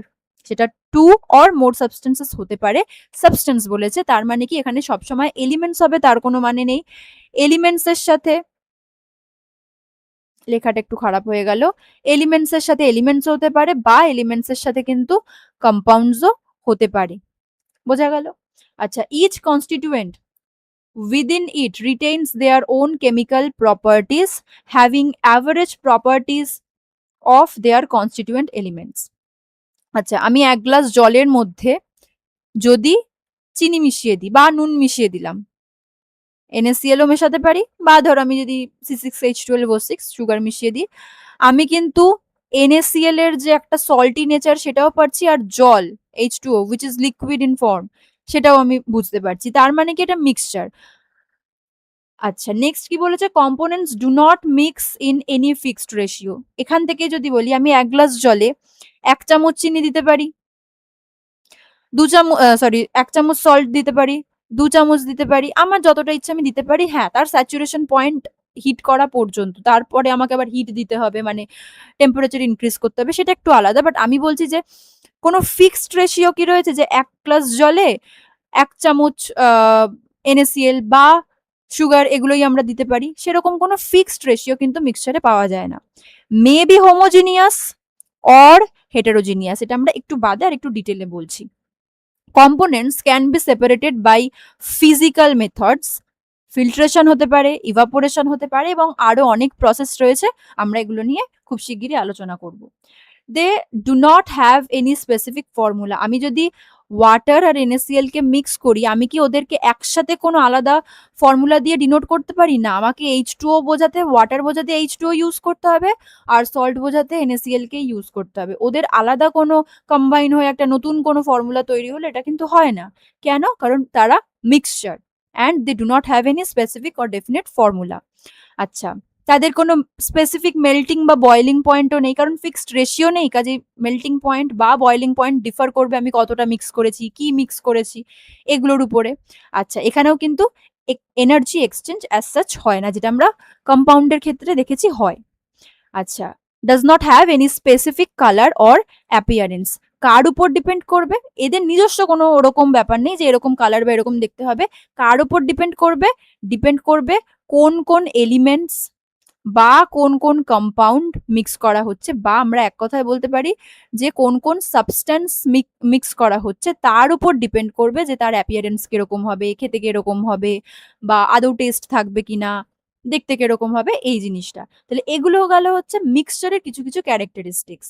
এবার যদি আমরা হোমোজিনিয়াস আর হেটেরোজিনিয়াস মিক্সচারটা দেখে নিই। হোমোজিনিয়াসটা একটু জাস্ট বলেছিলাম যে যেখানে যেই সাবস্টেন্সটা থাকবে তার কম্পোনেন্টস গুলো ইউনিফর্মলি ডিস্ট্রিবিউটেড থাকবে through out the substance or through out the mixture. তাহলে আমি হোমোজিনিয়াস মিক্সচার কিরকম এক্সাম্পল দিতে পারি, আমি 1 গ্লাস জলে যদি 1 চামচ চিনি মিশিয়ে দিই, তাহলে চিনি মিশিয়ে দিলাম, তার মানে কি আমি জলের মধ্যে C6H12O6 এটা দিয়ে কিন্তু বেশ ভালোভাবে ওটাকে স্টির করে দিয়েছি, চামচ দিয়ে ওটাকে গুলিয়ে দিয়েছি। তখন আমি দেখতে পারবো যে জলের উপরের দিকটা, মানে গ্লাসের ওপরের দিকে যে জলটা রয়েছে সেটাও যেরকম মিষ্টি, নিচের দিকে যে জলটা রয়েছে সেটাও সেরকমই মিষ্টি, কোনো ডিফারেন্স নেই। বাট যদি আমি চিনিটা দিয়ে রেখে দিই, স্টির যদি না করি, তখন দেখতে পাবো যে উপরের জলটা অতটা মিষ্টি না, নিচের দিকের জলটা বেশ ভালো মিষ্টি। তখন ওটাই হয়ে যাবে হেটেরোজিনিয়াস মিক্সচার। কিরকম না, components are not uniformly distributed through out the mixture, কোথাও ডেন্সিটি বেশি থাকবে, কোথাও কম থাকবে, এইরকম, সেটাকে আমরা বলছি হেটেরোজিনিয়াস। হোমোজিনিয়াস কি বলছে, composition and properties are same in every part, যেটা আমরা এক্ষুনি বললাম যে জলটা আমরা যেখান থেকেই খাই, মানে গ্লাসের উপরের দিকে জলটা হোক বা নিচের দিকে বটম পার্টের হোক, আমরা same level of sweetness feel করব, যে প্রপার্টিসটা সেম রয়েছে। বাট যদি আমরা সেটা না করি, তখনই আমরা দেখছি প্রপার্টিসটা ডিফার করে যাচ্ছে, উপরের দিকে যে জলটা সেটা একটু কম মিষ্টি, নিচের দিকে জলটা বেশি মিষ্টি। Constituent substances can easily be separated by physical means. কিন্তু constituent substances can easily be separated by physical means. ওকে, আচ্ছা, এটা তো সেপারেশনের কথা, এটা আমরা একটু বাদেই আর একটু দেখবো। আচ্ছা, particles are very small particles are larger and can be seen under microscope. আমি এখানে একটা এক্সাম্পল নিয়ে এই জিনিসটাকে বোঝালাম, বাট অ্যাকচুয়ালি তো আমরা যখন নুন চিনির জল খাচ্ছি বা গ্লুকন ডি খাচ্ছি, আমরা তো ওটাকে মিক্স করেই খাই। কাজে এটাকে আমরা হোমোজিনিয়াস মিক্সচারের মধ্যেই ফেলবো। বা যে কোনো অ্যালয়েজ অফ মেটালস হতে পারে, ব্রাস যেটা which is the alloy of copper and zinc, বা এয়ার, মোটামুটি ইউনিফর্মলি থাকছে। বাট হেটারোজিনিয়াস এর মধ্যে পড়তে পারে কি কি? স্যান্ড ওয়াটার, মানে জলের মধ্যে যদি তুমি স্যান্ড গুলিয়ে দাও, একটা তো প্রেসিপিটেশন হয়ে যাবে, এবং সেটা কিন্তু আস্তে আস্তে ওটা মানে ঠিকঠাক ইউনিফর্মলি ডিস্ট্রিবিউটেড ওটাকে বলা যায় না। আর আমি আয়রনের সাথে যদি সালফারকে মিক্স করে দিই, তো এটাও কোনো স্পেসিফিক ফর্মুলা বা স্পেসিফিক রেশিও মেনটেন করেও আমি করছি না, তো এটা mixture, but heterogeneous mixture, uniformly distributed থাকছে না। তো এটা একটা কম্পারিজন হিসেবে আমরা পড়তে পারি। এবার যদি কম্পাউন্ড আর মিক্সচারের মধ্যে আমি একটা ডিফারেন্স বা কম্পারিজন যদি করতে চাই, কিরকম হবে? Compounds, two or more elements combine chemically in a fixed ratio of mass. মাসটাকে ফিক্স করে আমাদের ওটাকে কম্বাইন করতে হবে। বাট মিক্সচারে কি হচ্ছে? Two or more elements or compounds, elements হতে পারে, কম্পাউন্ডস হতে পারে, combine physically and there is no fixed ratio, যে কোনো একটা রেশিওতে আমরা মিক্স করতে পারি। কম্পাউন্ডসে কি বলছে? দে আর অলওয়েজ হোমোজিনিয়াস। বাট মিক্সচারে আমরা এক্ষুনি বললাম হোমোজিনিয়াসও হতে পারে, হেটেরোজিনিয়াসও হতে পারে। Properties are completely different from its constituent elements. কম্পাউন্ডের স্পেসিফিক ওর নিজস্ব its own properties are there, but মিক্সচারে আমরা দেখেছি কি ইন্ডিভিজুয়াল এলিমেন্টস যেগুলো থাকবে তাদের যে প্রপার্টিজ গুলো সেগুলো মিক্সচারটা রিটেইন করে থাকে। Compound, they can only be separated through chemical reaction, যদি সম্ভব হয় তখনই, মানে সব কিছুই যেটা আবার রিভার্সেবল হবে সেটা না, বাট যদি হয় সেটাও কেমিক্যাল রিয়াকশনের থ্রুতে। কিন্তু মিক্সচারের ক্ষেত্রে সেটা ফিজিক্যাল মেথডসে আমরা পেয়ে যাই, যেটা নিয়ে একটা বড় আলোচনা আমরা এক্ষুনি স্টার্ট করব। কম্পাউন্ডসে কি বলছে? Formation of compound requires energy conversion. Endothermic কোনটা? যখন এনার্জি অ্যাবজর্ব করবে, আর এক্সোথার্মিক হচ্ছে যখন এনার্জি রিলিজ করে দেবে। মিক্সচারের ক্ষেত্রে there is no energy conversion. And chemical bonds থাকে কম্পাউন্ডস এর মধ্যে, যেগুলো অ্যাটমস বা আয়ন্স গুলোকে একসাথে ধরে রাখে, বাট মিক্সচারের ক্ষেত্রে held together by weak physical forces, right? এবং সেখানে কিন্তু কোনো রকম ডেফিনেট ফর্মুলা থাকে না। আচ্ছা, এটা কোনো একটা প্রিন্টিং মিস্টেক হয়েছে। ওকে, এবারে আমাদের আসছে সেপারেশন অফ মিক্সচার, যেটা বলছিলাম যে একটা অনেক বড় আলোচনা রয়েছে। কিরকম সেপারেশন অফ মিক্সচার? কি বলবো না, মিক্সচারের মধ্যে যে কম্পোনেন্টস গুলো রয়েছে তাদেরকে আমি আলাদা করে সেপারেট করছি, but why do we separate it's constituents? এমনি এমনি তো করবো না, নিশ্চয়ই কোনো কারণ রয়েছে। কেন? To get pure form of a substance. যেমন কোন একটা মিক্সচারের মধ্যে কোন আমার ইম্পর্টেন্ট কিছু জিনিস রয়েছে, ধরো আমি বললাম গোল্ডের মধ্যে কোনো ইম্পিউরিটিস মিশে রয়েছে, রাইট? কারণ এগুলো তো নেচার থেকে যখন এক্সট্রাক্টেড হয় তখন তারা পিওর ফর্মে এক্সট্রাক্টেড হয় না, তাদেরকে পিওর ফর্মে নিয়ে যাওয়া হয়। কিসের থ্রুতে? না, এই সেপারেশনের থ্রুতে। তো গোল্ডের সাথে যদি ইম্পিউরিটিস মিশে থাকে, সেটাকে আমি পিওর ফর্মে যদি না আনি, একদম গোল্ডের, মানে আমার এমন কিছু একটা ইন্ডাস্ট্রিয়াল ওয়ার্ক হলো বা আমি কোনো জুয়েলারি তৈরি করছি যেটা পিওরলি গোল্ড দিয়ে তৈরি হবে, তখন ইম্পিউরিটিস থাকলে তো হবে না। তো তখন কিন্তু আমাদের এই পিওর ফর্মটাকে এক্সট্রাক্ট করতে হয় by the process of separation, যেটাকে আমরা বলতে পারি যে কিছু ইন্ডাস্ট্রিয়াল ইউজে আমরা দেখতে পারি। এবং removal of unwanted and harmful substances. ধরো কোনো আমি একটা মেডিসিন তৈরি করব বা ইন্ডাস্ট্রিয়াল কোনো একটা কাজে আমাকে পিওর কপার লাগবে, তখন কপারের সাথে যদি অন্য কোনো কিছু মিশে থাকে, ইম্পিউরিটিস বা অন্য কোনো মেটালস কিছু মিশে থাকে, হবে না কাজটা, আমাকে কপারটাই আলাদা করে এক্সট্রাক্ট করতে হবে, বা এর মধ্যে কোনো হার্মফুল জিনিসও মিশে থাকতে পারে। তো সেই কারণে আমাদের কিন্তু এই সেপারেশন প্রসেসটা ফলো করতে হয়। কি কি প্রিন্সিপাল আমাদের মাথায় রাখতে হবে? Number one is state of constituents, কারণ সব সেপারেশন প্রসেস সব এলিমেন্টস এর ক্ষেত্রে অ্যাপ্লিকেবল হবে না, উইচ ইজ ভেরি ট্রু। তো সেটা কোন স্টেটে রয়েছে, is it in solid, liquid or gaseous form, সেটা আমাদের দেখতে হবে। এবং তার সাথে তার ফিজিক্যাল প্রপার্টি কিরকম, যে সলিউবিলিটি আছে, আচ্ছা যদি সলিউবিলিটি না থাকে ভোলাটিলিটি রয়েছে, মানে যেটাকে আমরা বলি সাবলিমেশন ওখানে কি পার্টিসিপেট করবে, বা বয়েলিং পয়েন্ট কিরকম, ম্যাগনেটিক প্রপার্টি আছে কিনা যেটা কোনো মেটালসে আমরা দেখতে পাবো, আচ্ছা পার্টিকেলের সাইজটা কিরকম, এত অনেক কিছু, এছাড়াও আরো ফ্যাক্টরস থাকে। সবকিছু এক্সামাইন করে বা সবকিছু মেনটেন করে তারপরে আমাদের কিন্তু বুঝতে হবে যে আচ্ছা আমি কোন সেপারেশন প্রসেসটা ইউজ করব। তো এগুলো গেল হচ্ছে প্রিন্সিপালস। এবার যদি আমরা দেখি যে সলিড সলিড মিক্সচার, মানে দুটো বা তিনটে সাবস্টেন্সেস বা কিছু মিশে রয়েছে যেটা পুরোপুরি সলিড ফর্মে, মানে সেখানে লিকুইড বা গ্যাসিয়াস ফর্ম নেই, আমরা এরকম টাইপ অফ মিক্সচারকে কয়েকটা প্রসেসের থ্রুতে আলাদা করতে পারি বা সেপারেট করতে পারি। প্রথমেরটাই আসছে কি ম্যাগনেটিক সেপারেশন। ম্যাগনেটিক সেপারেশন কোথায় হবে, ম্যাগনেটিক প্রপার্টি যার মধ্যে থাকবে। তো কোনো একটা, আমি আয়রনের কিছু একটা নিয়েছি বা আয়রন নিয়েছি, তার সাথে আমি অন্য কিছু মিক্স করে রেখে দিয়েছি। এখানে যেটা দেখিয়েছে যে স্যান্ডের সাথে আয়রন ফিলিংস, মানে আয়রনের যে গুঁড়ো গুঁড়ো আমরা বলতে পারি আয়রন চিপস, সেগুলো মিক্সড হয়ে রয়েছে, সেগুলোকে আমার আলাদা করতে হবে। কি করব, জাস্ট একটা ম্যাগনেট নেব, ম্যাগনেটের যে কোনো একটা পোলকে কিন্তু আমি এর সামনে নিতে পারি, তাহলেই দেখবো আয়রনের যে ফিলিংস বা চিপস গুলো সেগুলো অ্যাট্রাক্টেড হয়ে যাচ্ছে টুয়ার্ডস দ্য ম্যাগনেট, এবং স্যান্ডটা এই পেট্রি ডিশের মধ্যে পড়ে রয়েছে। তো এখানে আমাদের কখন এটা করা পসিবল হবে না, যখন কোনো কম্পোনেন্টস এর ম্যাগনেটিক প্রপার্টি থাকবে বা ম্যাগনেটে ও অ্যাট্রাক্টেড হবে, তখন এটা করা সম্ভব। Mixture of iron and sand, iron, sulphur, steel shaving and sawdust. Steel shaving হচ্ছে অনেক সময় স্টিলের কিছু জিনিস কাটতে গেলে একদম গুঁড়ো গুঁড়ো কিছু জিনিস পড়ে, সেম ভাবে কাঠের কোনো জিনিস কাটতে গেলে একদম গুঁড়ো গুঁড়ো গুঁড়ো গুঁড়ো কিছু জিনিস পড়ে। তো ওগুলোকেও যদি আমি এরকম ভাবে মিক্স করে দিই, তখনও কিন্তু আমি এই স্টিল শেভিংটাকে ম্যাগনেটের থ্রুতে আলাদা করতে পারবো। এটা খুব ইজি একটা প্রসেস। নেক্সট কি আসছে, সাবলিমেশন। সাবলিমেশন কি সবার হয়? একদমই না। সাবলিমেশন আমরা দেখবো কিছু কিছু পার্টিকুলার সাবস্টেন্স রয়েছে তাদের ক্ষেত্রে হয়, যেমন আমরা পড়েছি এর আগে ন্যাপথালিনের হচ্ছে, আচ্ছা আয়োডিনের হচ্ছে, ক্যাম্ফার যেটাকে আমরা বলছি কর্পূর তার হচ্ছে, এবং অ্যামোনিয়াম ক্লোরাইডের হচ্ছে। তো এছাড়াও রয়েছে, বাট এগুলো হচ্ছে আমাদের মোস্টলি অ্যাভেলেবল বা পপুলার।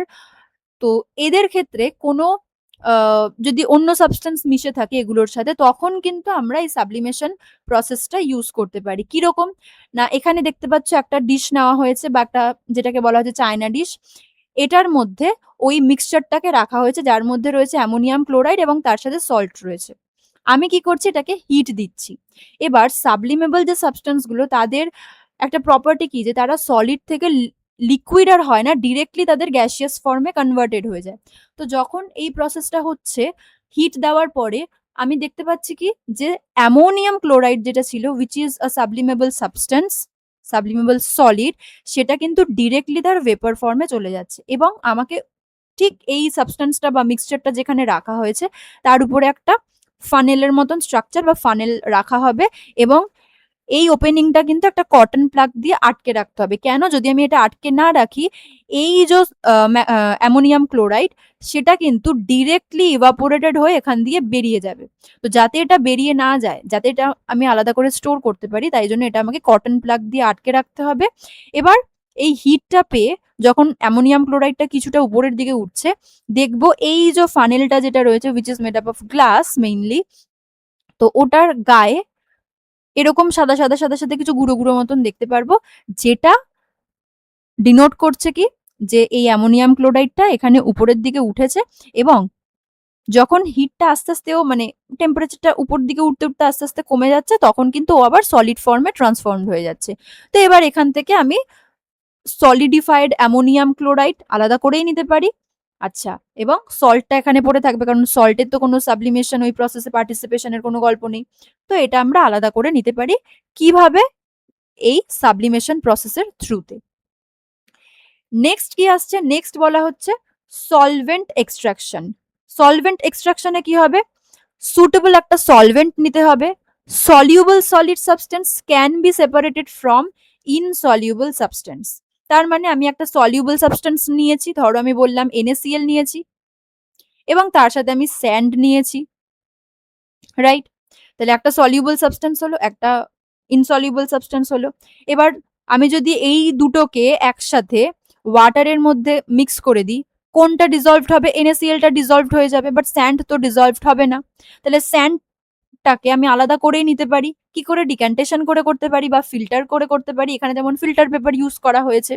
তো আমি একটা এরকম সলিড কিছু একটা নিয়েছিলাম, মানে ২ টো বা ৩ টে সাবস্টেন্স নিয়েছিলাম, যার মধ্যে একটা সলিউবল, একটা ইনসলিউবল রয়েছে। তো তারপরে আমি ওটাকে যখন ফিল্টার করে নিয়েছি with the help of filter paper, দেখলাম যেটা সলিউবল হয়নি, হুইচ ইজ ইনসলিউবল সাবস্টেন্স, সেটা ফিল্টার পেপারের মধ্যে আটকে গেছে। তো ওটাকে আমি এবার তারপরে ড্রাই করে নিলাম।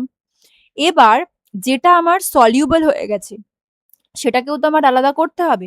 তখন আমি ইভাপোরেশন প্রসেস ইউজ করতে পারি। তার মানে কি, এই যে লিকুইডটা, এর মধ্যে কিন্তু NaCl মিশে আছে। মানে আমি যে এক্সাম্পলটা দিয়েছি এইটা অনুযায়ী এর মধ্যে কিন্তু NaCl মিশে আছে। এবার আমি যদি এই NaCl টাকে আলাদা করতে চাই, আমাকে কি করতে হবে? এটাকে আবার হিট দিতে হবে। তাহলে আমি দেখবো ওয়াটারটা ইভাপোরেটেড হয়ে যাবে। আর এই সল্ট যেটা, আচ্ছা এখানে সল্ট দিয়েই বলেছে, তো সল্ট যেটা সেটা কিন্তু এখানে পড়ে থাকবে, যেটা পরবর্তীকালে ক্রিস্টালাইজড হয়ে যেতে পারে। যদি আমরা ওটাকে ঠিকঠাক করে ঠান্ডা করি, স্যাচুরেটেড সলিউশন বানিয়ে করি, তাহলে কিন্তু এখানে আমরা দেখতে পাবো যে সল্টের ক্রিস্টাল ফর্ম করেছে। Insoluble solids can be filtered or filtrated through filter paper, যেটা একদম ফার্স্টের প্রসেসে আমরা দেখে নিলাম। তো এটা সলভেন্ট এক্সট্রাকশন, যেহেতু একটা সলভেন্ট ইউজ করে আমরা এক্সট্রাক্ট করছি। নেক্সট কি বলেছে? Fractional crystallisation. ফ্র্যাকশনাল ক্রিস্টালাইজেশনে কি হচ্ছে? Separation of two or more solids based on their solubilities in the same solvent। তাহলে এখানে আমরা দেখতে পাবো যে আগে দেখলাম কি যে একটা সলিউবল একটা ইনসলিউবল, বাট এখানে আমরা দেখতে পারবো দুটোই সলিউবল, কিন্তু তাদের সলিউবিলিটি ডিফার করছে। মানে একটা একটু বেশি ভালোভাবে ডিজলভড হচ্ছে বা তাড়াতাড়ি ডিজলভড হচ্ছে, আরেকটা একটু টাইম নিচ্ছে বা খুব একটা ভালোভাবে ডিজলভড হতে পারছে না। Both the solids are dissolved in solvent, এখানে আমরা ওয়াটার নিয়েছি, and heated to get saturated solution. যাতে একটা স্যাচুরেটেড সলিউশন হয় সেরকম ভাবে আমাদের কিন্তু মিক্স করতে হবে। এখানে কি কি নেওয়া হয়েছে? KNO3 and KClO3। এই দুটোর মধ্যে আমরা কি দেখতে পাচ্ছি? যখন এটাকে মিক্স করেছি ওয়াটারের সাথে, স্যাচুরেটেড সলিউশন হওয়ার পরে আমরা কি দেখতে পাচ্ছি? প্রথমে KClO3 ক্রিস্টালস ফর্ম করেছে। তার মানে আমাকে বুঝে নিতে হবে KClO3 কিন্তু তার solubility com compare to KNO3। কেন? কারণ KNO3 এই ওয়াটারের মধ্যে বা সলভেন্টের মধ্যে ভালোভাবে ডিজলভড হয়ে গেছে, বাট KClO3 খুব একটা ভালোভাবে পারেনি, যার জন্য এখানে ক্রিস্টাল ফর্মগুলো রয়ে গেছে। এবার আমি যদি KClO3 ক্রিস্টালস গুলোকে আলাদা করতে চাই, আমি একটা এরকম ফানেলের মধ্যে ফিল্টার পেপার অ্যাপ্লাই করেছি, তো সেখান দিয়ে এটাকে ঢেলে দিয়েছি, KClO3টা ফিল্টার পেপারের মধ্যে আটকে রয়েছে ক্রিস্টালস গুলো, আর এই যে সলভেন্টের মধ্যে KNO3টা ছিল সেটা এই বিকারের মধ্যে পড়ে গেছে, হুইচ ইজ কল্ড ফিল্ট্রেট। এবার আমি চাইছি কি যে এই ফিল্ট্রেটের মধ্যে যে KNO3টা রয়েছে, যেটা এখানে ডিজলভড হয়ে গেছে, সেটাকে আবার ফিরে পেতে তখন কি করব? সেম, আমি ওটাকে হিট দিচ্ছি, তাহলে আস্তে আস্তে কিছুটা টাইম পরে গিয়ে দেখবো ওটা ইভাপোরেটেড হয়ে যাচ্ছে, তখন আবার KNO3 ক্রিস্টালস গুলো আমি আলাদা করে ফিরে পাবো। তাহলে এইটা হচ্ছে কার উপর ডিপেন্ড করে? না, depending upon the solubility. KClO3 com soluble ছিল, লেস সলিউবল, আর KNO3 মাচ সলিউবল, ওই জন্য আমরা KClO3টা আগে পেলাম, KNO3টা পরে পেলাম। On cooling, the less soluble solid crystallizes first and then filtered out. প্রথমে আমরা দেখলাম KClO3টা পেয়ে গেছি, then the solution is again heated further. After cooling it down, more soluble solid recrystallizes, যেটা আগে বেশি সলিউবল ছিল সেটা আবার রিক্রিস্টালাইজেস হয়ে গেল। এটাকে বলা হচ্ছে কি? Fractional crystallisation. Fractional crystallisation. এতক্ষণ আমরা দেখলাম কি সলিড সাবস্টেন্সের যে মিক্সচার সেগুলো। এবার আসছে কি সলিড আর লিকুইড, মানে একটা সলিড আর একটা লিকুইড। আচ্ছা এখানে একটা গন্ডগোল হতে পারে যে আচ্ছা ওখানে তো আমরা ওয়াটার ইউজ করেছি। হ্যাঁ ওয়াটার ইউজ করেছি, কিন্তু ওটা আমরা হেল্প নিয়েছি ওয়াটারের। আমাদের কিন্তু মেইন এম ছিল KNO3 আর KClO3 কে সেপারেট করা, বা আগের এক্সাম্পল অনুযায়ী স্যান্ড আর NaCl কে সেপারেট করা। আমরা ওয়াটারের হেল্প নিয়েছি বা অন্য কোনো সলভেন্টের হেল্প নিয়েছি, বাট এখানে আমরা দেখতে পাবো যে সলিড আর লিকুইড যে দুটো বা তিনটে বা যতগুলোই থাকুক মিক্স হয়ে থাকবে, আমরা দুটোকে আলাদা আলাদা করে পেতে চাইছি। এখানে আমরা জাস্ট হেল্প নেওয়ার জন্য করছি না। প্রথমে কি দেখবো? ফিল্ট্রেশন। তাহলে একটা কোনো সলিড একটা কোনো লিকুইডের সাথে মিক্স করে রয়েছে, which is insoluble, মানে সলিডটা মিশে যায়নি। মানে ধরো বালি, সেটা জলের মধ্যে আমি দিয়ে দিয়েছি, তো সেটা আমি দেখছি কি ফিল্টার করে নিলে ইউজিং ফিল্টার পেপার অটোমেটিক্যালি এটা এখানে ক্রিস্টালস গুলো আটকে থাকবে আর লিকুইডটা বিকারের মধ্যে কালেক্টেড হবে। তো এটা ফিল্ট্রেশন প্রসেস, যেখানে solid which is collected in the filter paper that is called residue, আর যেই লিকুইডটা বিকারের মধ্যে কালেক্টেড হচ্ছে that is called filtrate. Next is sedimentation and decantation, the settling down of insoluble solid particles at the bottom of the container. এখানে আমরা দেখতে পারবো সেডিমেন্টেশন হচ্ছে, যেটাকে আমরা বলি থিতিয়ে পড়ছে, নিচের দিকে বটম লাইনে একদম থিতিয়ে পড়েছে। তাহলে এখানে আমরা স্যান্ড আর ওয়াটার দিয়েও বলতে পারি যে কিছুক্ষণ ওটা রাখার পর দেখলাম আস্তে আস্তে, এটা একটু টাইম লাগে, আস্তে আস্তে স্যান্ডটা কিন্তু থিতিয়ে পড়েছে বা নিচের দিকে সেডিমেন্টেড হয়ে গেছে। তো এই যে স্যান্ডটা, এটাকে আমি এই বিকারের মধ্যেই রাখবো, আর এই উপরের যে লিকুইডটা যেটা এখানে জল বা ওয়াটার, সেটাকে আমি বাই দ্য প্রসেস অফ ডিক্যান্টেশন সেটাকে আমি একটা অন্য বিকারের মধ্যে কিন্তু ট্রান্সফার করে দিয়েছি। আচ্ছা, এখানে রডটা ইউজ করা হয়েছে যাতে মানে এটা ঠিকঠাক ভাবে ড্রপ বাই ড্রপ পড়ে, এদিক ওদিক ছড়িয়ে না যায় ওর জন্য। তো আমি ওয়াটারটাকে এখানে আলাদা করে সেপারেট করে নিলাম। এবার এই বিকারটার মধ্যে তোমার স্যান্ডটা থেকে যাচ্ছে উইচ ইজ কল্ড সেডিমেন্ট। এবার যদি আমি স্যান্ডটাকে একদম পিওর ফর্মে পেতে চাই, হালকা একটু হিট দিলে ওটা ইভাপোরেটেড হয়ে যাবে, মানে স্যান্ডের মধ্যে যেটুকুন ওয়াটার মলিকিউলস লেগে থাকবে ওটা ইভাপোরেটেড হয়ে যাবে, তো অটোমেটিক্যালি আমরা পিওর স্যান্ডটাকে পেয়ে যাচ্ছি। আচ্ছা, লিকুইড যেটা সেটা হচ্ছে সুপারনেটেন্ট লিকুইড, আর যেটা উপরে নিচে যেটা সেডিমেন্ট থাকছে সেটা হচ্ছে এখানে sand. Next evaporation which is also very easy. কি হচ্ছে, এতক্ষণ আমরা পড়েই নিয়েছি। তো সল্ট আর ওয়াটার ধরো মিক্সড হয়ে রয়েছে, তার মধ্যে আমি সল্টটাকে আলাদা করতে চাইছি বা ওয়াটারটাকে আলাদা করতে চাইছি, তার মানে এখানে কি হবে, সলিউবল সলিড ইউজ করা যাবে। এতক্ষণ আমরা দেখেছিলাম কি ইনসলিউবল। ফিল্ট্রেশনে বলো বা সেডিমেন্টেশন ডিক্যান্টেশনে বলো, এখানে কিন্তু আমরা ইনসলিউবল সলিড ইউজ করেছিলাম। বাট এই ক্ষেত্রে মানে ইভাপোরেশনের ক্ষেত্রে আমরা সলিউবল সলিডকে আলাদা করতে পারবো, সেপারেট করতে পারবো ফ্রম দ্য লিকুইড। কি বলছে, liquid gets evaporated and solid is found on the evaporating dish. কিরকম, তাহলে এরকম একটা আমি চায়না ডিশ নিয়েছি, তার মধ্যে সল্ট ওয়াটারের একটা মিক্সচার নিয়েছি, জাস্ট নর্মালি হিট দিচ্ছি, after a certain point of time ওয়াটারটা ইভাপোরেটেড হয়ে যাচ্ছে, আর এই চায়না ডিশের মধ্যে সল্টের ক্রিস্টালস গুলো আফটার কুলিং ইট ডাউন আমরা দেখতে পাবো। সল্ট ওয়াটার বাদ দিয়ে আমরা কপার সালফেটের অ্যাকুয়াস মিডিয়াম, একিউ মানে হচ্ছে কপার সালফেটের সাথে ওয়াটার মিক্সড হয়ে রয়েছে, তো সেটাকেও আমরা কিন্তু সেম এই ইভাপোরেশনের থ্রুতে সেপারেট করতে পারি। If the solid is highly sensitive to heat, তখন কিন্তু আমরা এই প্রসেসটা ইউজ করতে পারবো না। মানে কোনো একটা সাবস্টেন্স নিয়েছি যেটা সলিড সাবস্টেন্সটা which is very highly sensitive, which is highly sensitive to heat, তখন আমরা এই প্রসেসটা ইউজ করতে পারবো না। নেক্সট বলা হচ্ছে কি ডিস্টিলেশন। ডিস্টিলেশনটাও কিন্তু অনেকটা ইভাপোরেশনের মতনই, কিন্তু একটা এখানে চেঞ্জেস আসে। কিরকম, ইভাপোরেশনে আমরা দেখেছিলাম কি এই যে ওয়াটারটা যেটা সেটা একদম ইভাপোরেটেড হয়ে উপরে বেরিয়ে যাচ্ছে, তাহলে আমি ওয়াটারটাকে কি আলাদা করে কালেক্ট করতে পারছি না।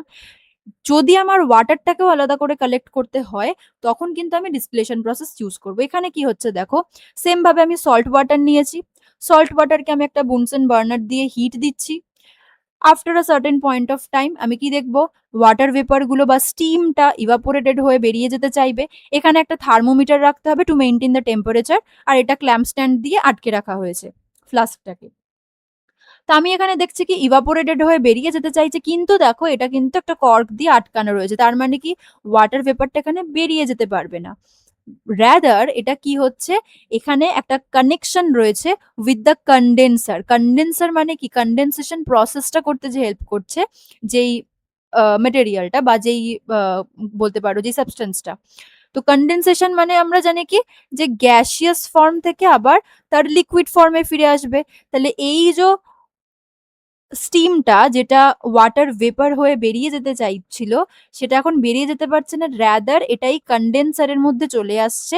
যখন এই কন্ডেন্সারের থ্রুতে ও যাচ্ছে from this end to this end, তখন কিন্তু ওটা আবার স্টিম বা ওয়াটার ভেপার থেকে তার লিকুইড ওয়াটার ফর্মে চলে আসছে, and then it is collected in this flask or in this container. এবং এই কন্ডেন্সার যেটা, সেখানে কিন্তু একটা কোল্ড ওয়াটার সাপ্লাই থাকবে, মানে যাতে এই কন্ডেন্সারটা একটু ঠান্ডা থাকে। কেন? কারণ এটা গরম হয়ে আসছে, তো ওটা যতক্ষণ না টেম্পারেচারটা ডিক্রিজড হবে ততক্ষণ তো লিকুইড ফর্মে আসতে পারবে না। তো এখানে কিন্তু একটা কোল্ড ওয়াটারের সাপ্লাই থাকে, এখান দিয়ে কোল্ড ওয়াটারটা এন্টার করে আর এরকম একটা জায়গা থেকে ওটাই বেরিয়ে যায়। যখন বেরোয় তখন কিন্তু জলটা গরম হয়ে যায় হালকা। তো এরকম একটা সাপ্লাই চলতে থাকে to make this portion a bit cooler. তো তাই জন্য এই জিনিসটা, মানে স্টিমটা যখন এখান দিয়ে যাবে এটা কিন্তু লিকুইড ওয়াটারে কনভার্টেড হবে, তারপরে গিয়ে এটা এই কন্টেইনার বা এই ফ্লাস্কটার মধ্যে কিন্তু রিসিভড হবে বা কালেক্টেড হবে। বোঝা গেল? তো separation of liquid from soluble solid substance by evaporation, then condensing the vapor into its liquid state. After getting evaporated, the gaseous state passes through a condenser which converts it into liquid state again. তো আমরা এখানে salt water দিয়ে দেখলাম, এটা ethanol from ওয়াটারও হতে পারে, বা প্লান্টসের থেকে যে এসেনশিয়াল অয়েলগুলো এক্সট্রাক্ট করা হয় ইউজিং দিস প্রসেস, সেগুলো করা হচ্ছে। এবার আমরা দেখব লিকুইড লিকুইড মিক্সচার, মানে এতক্ষণ দেখলাম সলিড লিকুইড, এরপরে আসছে লিকুইড লিকুইড, মানে দুটোই লিকুইড বা তিনটে লিকুইড থাকবে, তাদেরকে আমরা কি করে সেপারেট করতে পারবো। প্রথমেই আসছে কি, সেপারেটিং ফানেল। এরকম একটা ফানেলের মতন স্ট্রাকচার নেওয়া হয়েছে বা ফানেল নেওয়া হয়েছে, যেখানে আমরা ইমমেসেবল লিকুইড ইউজ করেছি। ইমমেসেবল লিকুইড মানে the liquids which can not mix, মানে তারা আলাদা আলাদা লেয়ার ফর্ম করে থাকবে। এখানে যদি আমি ওয়াটার আর অয়েল নিই, আমি কিন্তু দুটো আলাদা লেয়ার ফর্ম দেখতে পাচ্ছি। অয়েলের সাথে ওয়াটার এরা কিন্তু মিক্সড হচ্ছে না।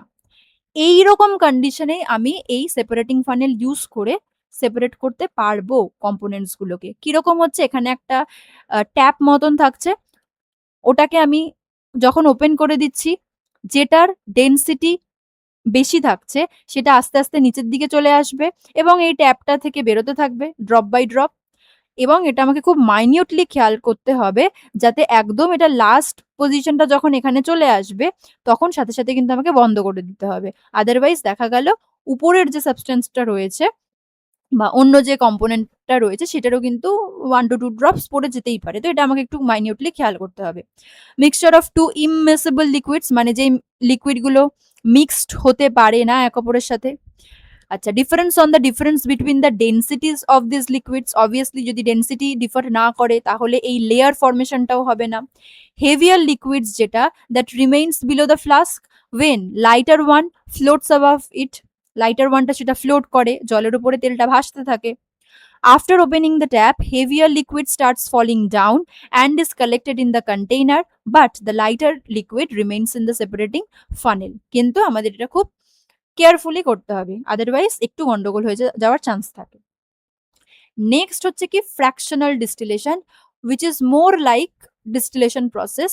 এখানে আমরা কি করেছি, ইথানল আর ওয়াটার মিক্সচার ইউজ করেছি। আচ্ছা, separation of two miscible liquid, মানে আগেরটায় আমরা দেখলাম কি ইমমিসেবল লিকুইড ছিল, মিক্স করেনি, দুটো আলাদা আলাদা লেয়ার থাকছে, কিন্তু এমনও লিকুইড হতে পারে যারা মিক্সড হয়ে যাচ্ছে, যেমন ইথানল ওয়াটার। তাদের ক্ষেত্রে আমাদের এই ফ্র্যাকশনাল ডিস্টিলেশন প্রসেসটা ইউজ করা যেতে পারে। কি হচ্ছে, দুটো মিসেবল লিকুইডসকে যখন আমি ডিস্টিলেশন প্রসেসের থ্রুতে সেপারেট করছি based on different boiling points, সেটা আমাদের খেয়াল রাখতে হবে। আগেরটায় দেখলাম ডেনসিটির উপর ডিপেন্ড করছে, এটা আমাদের বয়েলিং পয়েন্টের উপর ডিপেন্ড করে থাকে। Mixture is kept in a distillation flask attached to a fractionating column which helps in condensation. Okay, after being heated, the liquid with lower boiling point evaporate first and is stored in the receiver after getting condensed in Liebig's condenser. কিরকম, এই ফ্লাস্কের সাথে আমাদের একটা ফ্র্যাকশনেটিং column use করা হয়েছে, মানে এই কলামের থ্রুতে ইভাপোরেটেড হয়ে যেই লিকুইডটার বয়েলিং পয়েন্ট কম, মানে কম্পারেটিভলি কম হিট দিলে ওটা তাড়াতাড়ি ইভাপোরেটেড হয়ে যাবে, সেই লিকুইডটা কিন্তু আগে ইভাপোরেটেড হবে এবং থ্রু দিস ফ্র্যাকশনেটিং কলাম এটা উপরের দিকে উঠতে থাকবে। সেম ভাবে এখানেও একটা থার্মোমিটার ইউজ করা হয়েছে, এই ক্ষেত্রে এটা 78 ডিগ্রি সেন্টিগ্রেড মেনটেন করতে হচ্ছে। আচ্ছা, 78 ডিগ্রি সেন্টিগ্রেড, আমরা জানি কি ওয়াটারের বয়েলিং পয়েন্ট কত, যখন ও জাস্ট গ্যাসিয়াস ফর্মে কনভার্টেড হওয়া স্টার্ট করছে 100 ডিগ্রি সেন্টিগ্রেড, তার মানে 78 ডিগ্রি সেন্টিগ্রেডটা কার? ইথানলের, রাইট?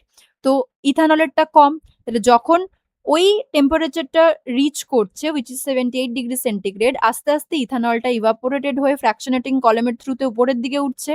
এখানেও তাই, একটা তোমার কর্ক বা একটা কিছু লাগানো রয়েছে যেখান দিয়ে আর বেরিয়ে যেতে পারছে না, এবং থ্রু দিস কন্ডেন্সার, এখানে এটা লাইবিক্স কন্ডেন্সার মেনলি ইউজ করা হয়, সেটার থ্রুতে ও কিন্তু এইদিকে আসতে থাকবে, এবং সেম কন্ডেন্সার, তার মানে ও ইভাপোরেটেড যেই পার্টটা হয়ে যাচ্ছিল which is in gaseous form, সেটা আবার এখানে লিকুইড ফর্ম হয়ে যাবে, এবং লিকুইড ফর্মটা এসে এই বিকারের মধ্যে কিন্তু পিওর ফর্মে কালেক্টেড হবে। তাহলে আমরা কি দেখতে পাচ্ছি? ফ্র্যাকশনেটিং ডিস্টিলেশনের থ্রুতে দুটো লিকুইড, যেটা কিনা মিসেবল, একে অপরের সাথে মিক্সড হয়ে যেতে পারে, তাদেরকেও কিন্তু আমরা পিওর ফর্মে কালেক্ট করতে পারছি।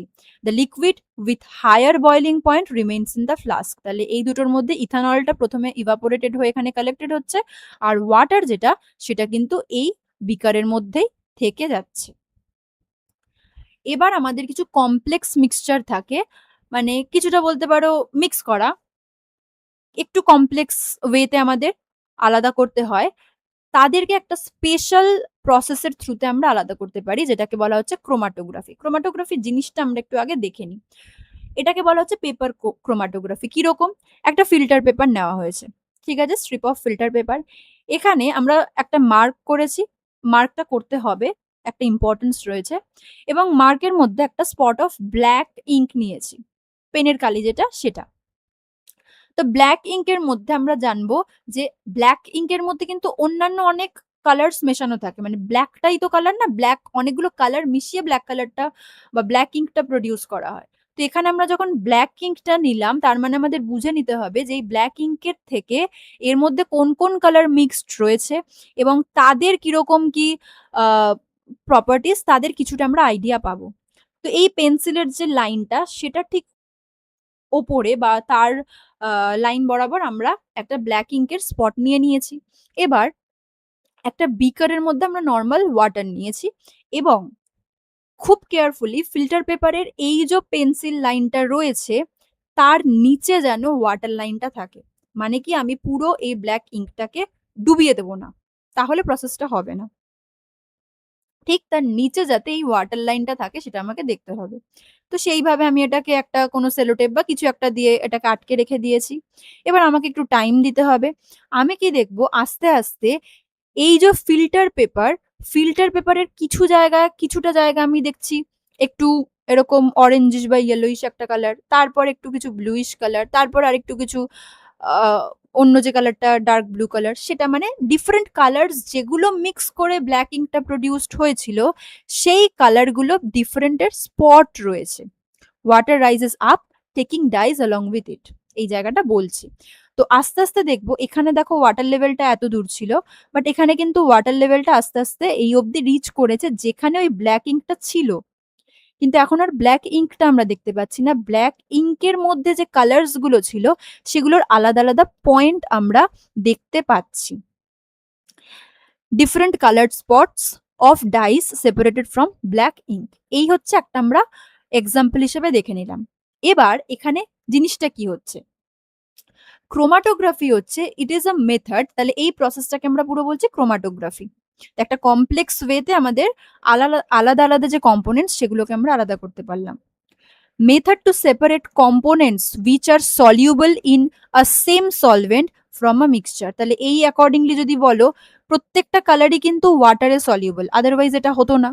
তাহলে components must be soluble in a same solvent। It depends on the rate of adsorption of solid constituents। এবার এই যে adsorption আমরা টার্মটা পেলাম, এটার মানে কি? অ্যাডসর্পশন হচ্ছে কোনো একটা এরকম ধরো অ্যাটম বা মলিকিউল, তার সারফেসে অন্য কোনো সাবস্টেন্সের অ্যাটম বা মলিকিউল আটকে যাওয়া, শুধুমাত্র সারফেস লেভেলে আটকে যাওয়া, এটাকেই বলা হচ্ছে কি? অ্যাডসর্পশন। এটা কিন্তু বি না, এ বি না, অ্যাডসর্পশন। সারফেসে আটকে যাওয়ার ফেনোমেননটাকে বলা হচ্ছে অ্যাডসর্পশন, আর এখান থেকেই আমরা বলি কি অ্যাডসর্বড হয়েছে। এই যে ক্রোমাটোগ্রাফি প্রসেসটা, সেখানে কিন্তু এই অ্যাডসর্পশন ফেনোমেননটা কাজে লাগে।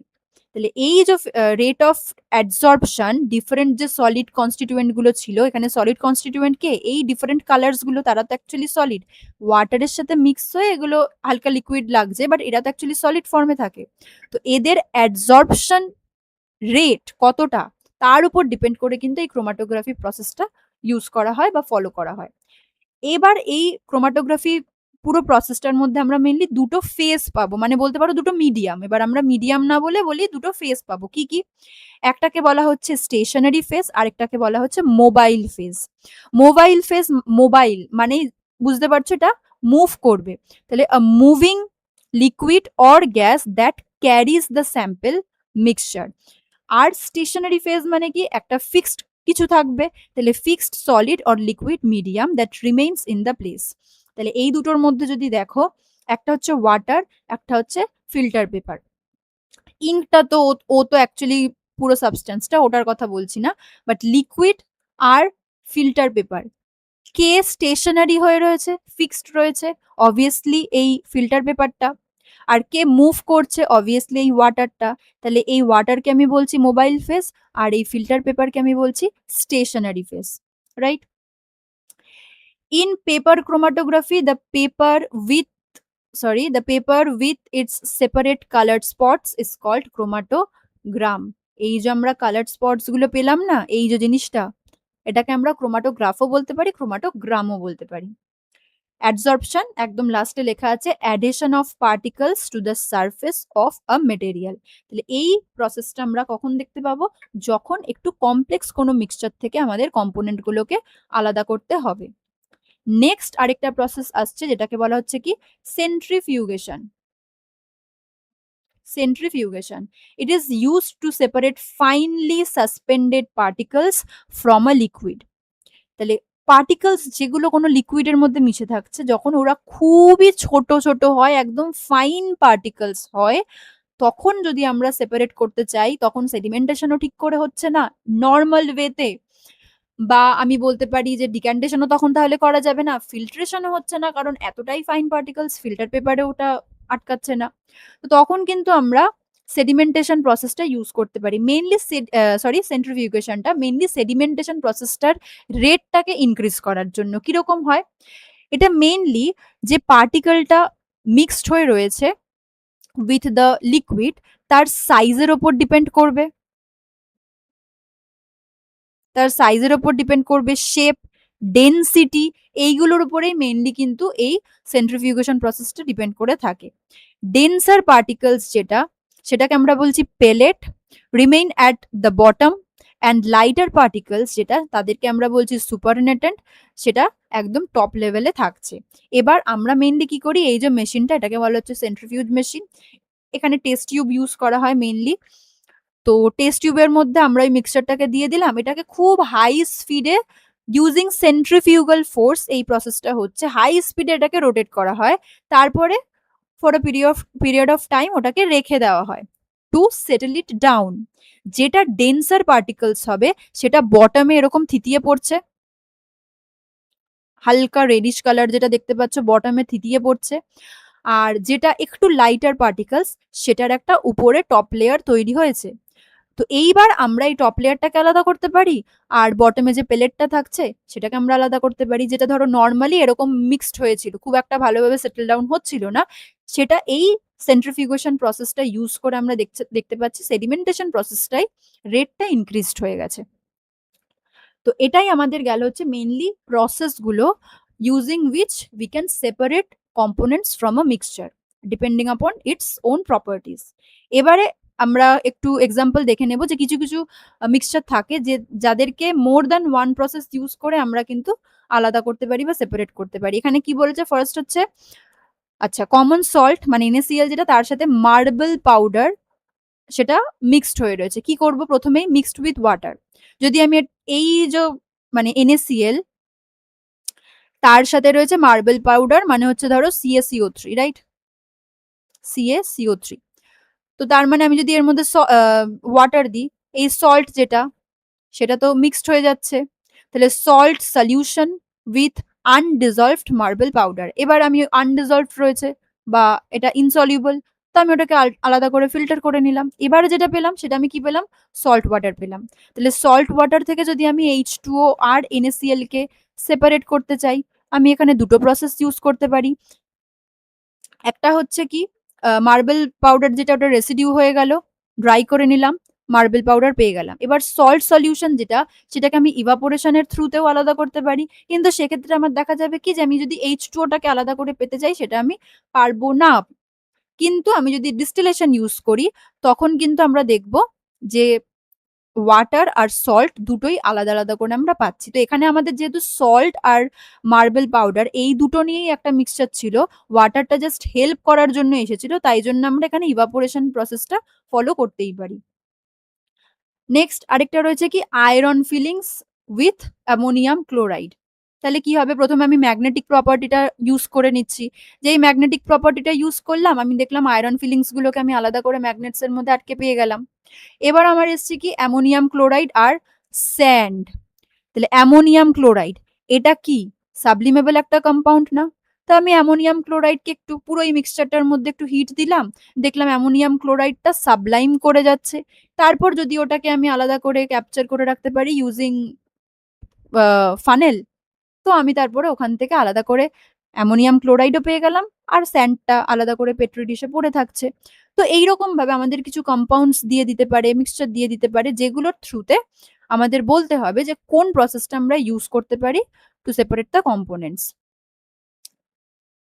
ওকে, নেক্সট আসছে কি, মেথডস অফ সেপারেশন আর কিছু মেটেরিয়ালস। এগুলো খুব ইজি ইজি কিছু জিনিস যেগুলো আমাদের বাড়িতে বা আমরা দেখেছি কম বেশি।